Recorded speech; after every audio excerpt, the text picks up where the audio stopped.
All right, so I finally got this low profile vessel modern sink in the guest bathroom installed, but it still isn't done.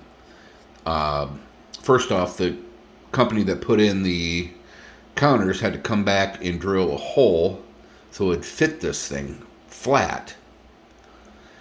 The plumbing had to be ripped out, so they redid that, put that in, and he said he fixed this faucet so it doesn't leak, but as you can see, it still leaks.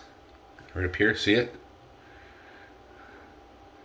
And it's too damn tall for this right here.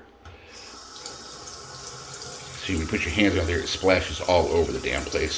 So I need to get a little bit lower profile with a little bit wider waterfall kind of thing. It's too solid. I need something that's really mellow.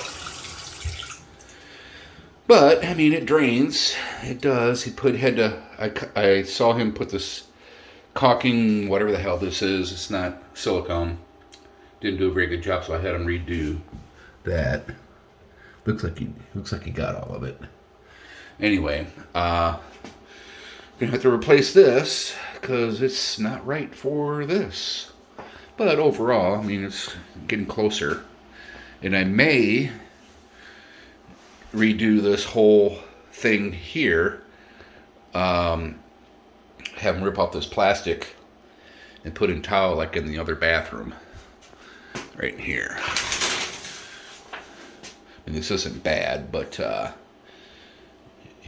with the house being completely redone, this would be like the last thing I do. But I may need to take a break from all this house renovationing. But there you have it. All right, there.